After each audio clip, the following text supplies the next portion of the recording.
are here today. I'm Danielle. I'm Jessica. And I'm Jessie. And we're here to answer any and all of your questions that you may have. When you're first getting into the business, or maybe you're already in the business but looking to kind of expand a little bit, there is always questions of which way do you go? Which avenue do you go down? What other elements do you add? And especially, with the holidays coming and the new year, a lot of customers are looking into advancing their business for 2020. So before that all happens, let's kind of answer any questions that you may have regarding all of these avenues. So that way you are totally clear with what items needed to be purchased and how you can kind of advance yourself in the new coming year. All right, we're good? Mm-hmm. Hi, Cheryl. Okay, so the very first aspect of this business is a heat press. That's going to be your first and most important purchase. A heat press will allow you to do everything that we offer on our website. So number one, get that heat press. Once you have that, then you have options. You can either go the screen printed transfer route, digital transfer papers, sublimation, or vinyl. So those are the four. 1, 2, 3, 4. Yeah, I have a cheat sheet. Sorry. The website is embedded in the brain, but just in case. So those are the really 4 avenues that we're going to touch on. So the first option was transfers, screen printed transfers. We have a grouping of stock transfers already pre-made for you on the website. You like the design, you pick it, you order it. That is probably, I would say, the easiest way to kind of hop into this business. Yes. Especially because we have like over 10,000 already created, pressed in anywhere from 7 to 12 seconds, and then you're going to literally triple the cost of that shirt. Yes. Because our transfers are anywhere from like 85 cents to like $3 a piece. And then, you're going to add your shirt costs and things like that. That's the best way to get started, especially if you're brand new. Yes. So there's the stock transfers. If you don't see something in stock transfers and want something a little bit more geared towards what you're looking for, that's where custom transfers come in. So you would send us your design, we'll screen print it onto paper, and then we'll send it off to you so you can heat press that onto your material. So those are the screen print transfers. Do we have any questions regarding screen print? No, but I did want to add the custom transfers are good. So we do have a lot of different categories, but say you're going to do something for a basketball team. You want to do it for 2 people. This is a basketball mom. Okay, we might have a basketball mom transfer already created. But say they want their son's basketball number or they want their team's name on it. That's when you can get custom involved and get that. But if you have another person coming to you that just wants one shirt with just their son's team, their son's number, then that's when we can now move on to the next one. Were you going to do that one next? Yes. Okay, the digital print transfer. Take it, Danielle. So, when you're working with transfer papers, it basically is a piece of paper that is coated and specialized to work with your inkjet or your laser printer. Whether you have one or the other, we have papers for both options. And some of the paper can print on light colored fabric and some can print on dark colored fabric. The paper for inkjet, we currently have paper that is 8.5 by 11 and 11 by 17. And those are, once you print it out, then you press it onto your fabric with your heat press. Those do not offer a trim-free option. You do have to trim around any excess material to avoid any of that kind of coating going onto your fabric.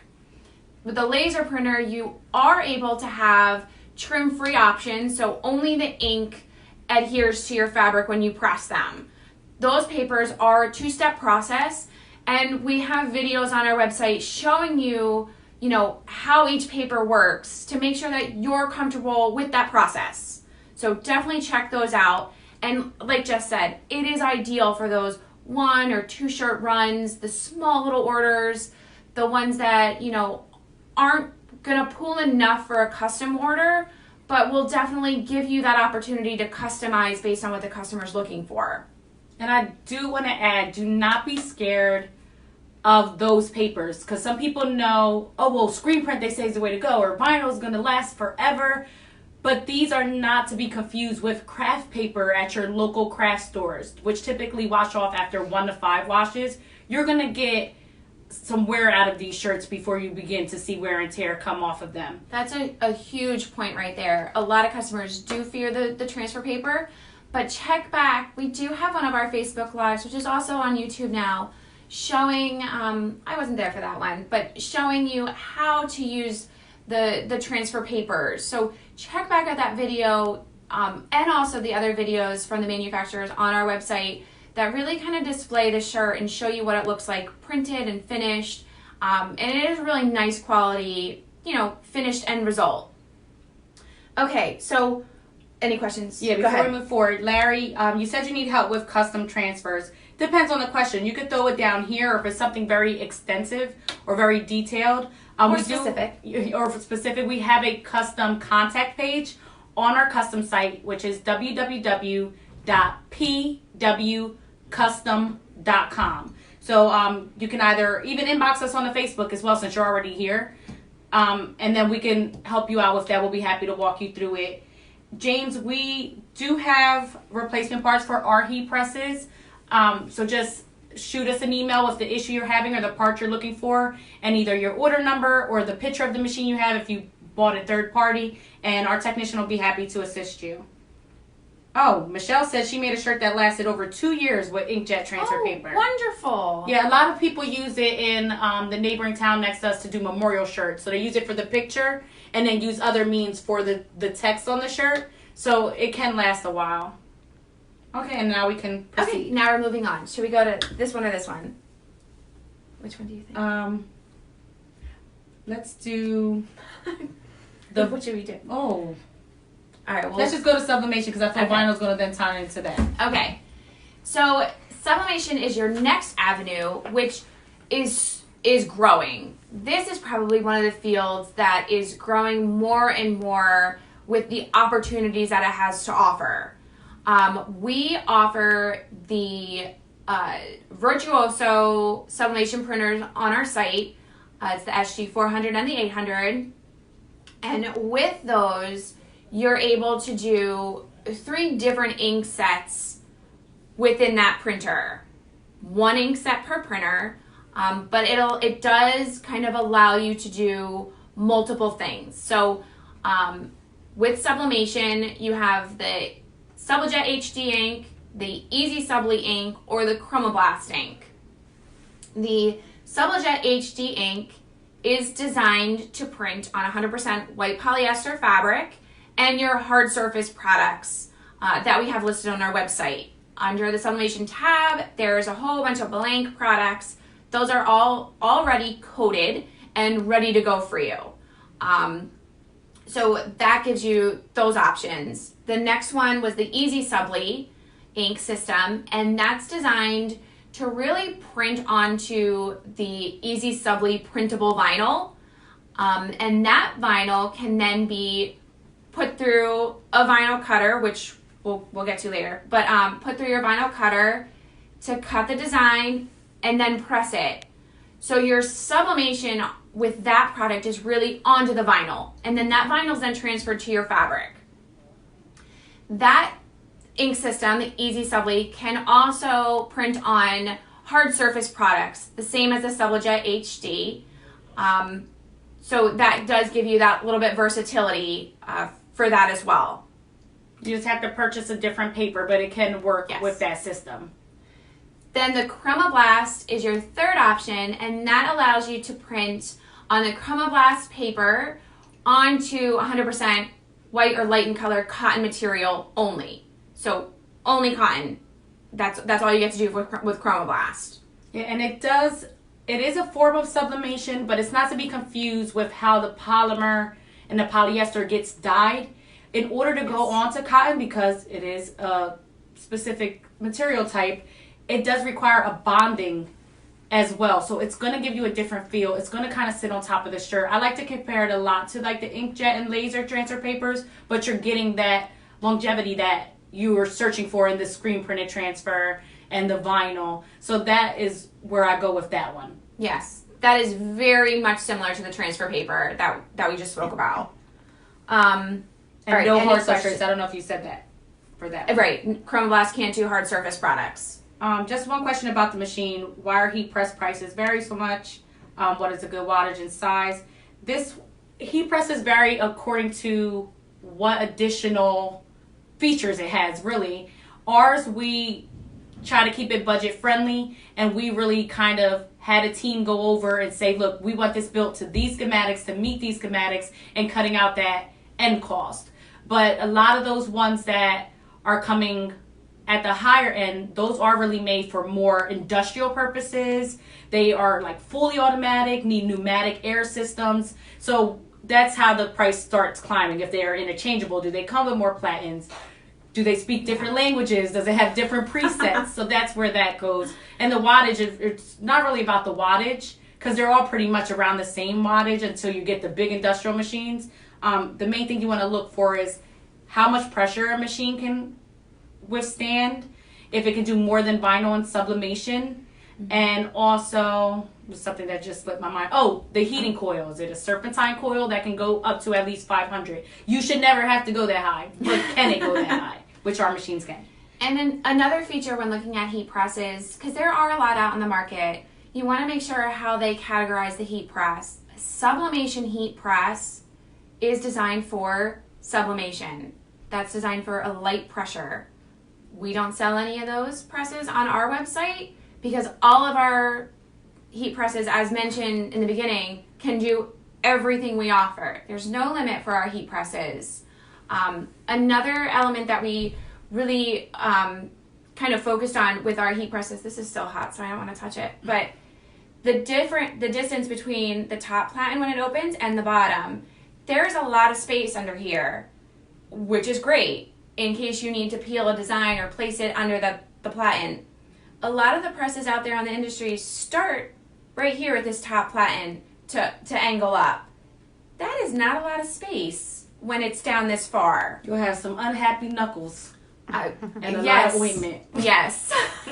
So really take note of how that heat press is built. It's one of those things that you won't really know ahead of time until you start using it. But it's just features of ours that we really tend to like and are definitely keeping that throughout any version of the heat press that we offer. And James, we do have videos under our help section, if you look under machines, showing how to adjust the pressure. It's under like an overview of the machine itself, but it does show you the best way to have medium, heavy, good amount of pressure is to close it with force, but comfortably. You shouldn't be struggling to lock it down. Mm-hmm. You should not have it jumping on the table when it opens up. But those videos will detail it and show you real close how we bring the machine down at an angle and really adjust it. So that would be better than us just trying to explain it. But that's there. And no, Butch, unfortunately, they cannot bake brownies. The machines, they can't. But I have heard grilled cheese. So options. Okay. So our next avenue, we're good? Yes. Okay. So the last and final option that we offer on the website is vinyl. Another very much growing part of the business. Vinyl is really ideal for, those lower volume orders that I like to think vinyl, like lower volume, one color, cute sayings, not a lot of detail. That's ideal for vinyl. We sell vinyl in a variety of different options, sheet sizing, yards, from 12-inch all the way up to 20, and different colors, patterns, textures, flock, glitter. There's so many different options out there to make your shirt really personal for the vinyl. With vinyl, you will need a vinyl cutter. So basically, you set up your design in the software of your choice, or if that cutter does come with its own software, you send basically the outlines of your design to the cutter. The cutter will then cut your design into the vinyl, and then you remove all the excess vinyl that you don't want to print onto your shirt away. and then you heat press it. So that, like our call this morning, once you have a lot of orders and weeding, you might want to go into the other avenue that we mentioned earlier of custom transfers to give you a little bit faster of a process or turn time. So that way you're not weeding for hours on end. And of course, within our Facebook Lives, we have had projects where we show you how to weed, so you can really kind of gauge how much effort weeding is involved for a particular project. And with vinyl as well, there's heat transfer vinyl, which is designed for printing onto fabrics, and you also have sign vinyl, which is designed for your hard surface elements, your walls, your windows, your glass, anything that's a flat surface, you can adhere that adhesive vinyl to it. So, along with just all the different types of heat transfer vinyl out there, you can also do the sign vinyl as well. And it's not just for walls and windows or signs. We've put it in so many places, notebooks, on hairbrushes, cups, cell phone cases. Like, if it's smooth, yes, you could put it on there 8 times out of 10. There are going to be some things that give you a little bit of an issue, but that's naturally. Once you have a cutter and sign vinyl, you look at every object differently. It's like a whole new world. Like, oh, I could put vinyl on this. So if you don't have a cutter already, that might be something, as you progress your business that you'd want to look into. The kind of starter model cutter is your Silhouette Cameo.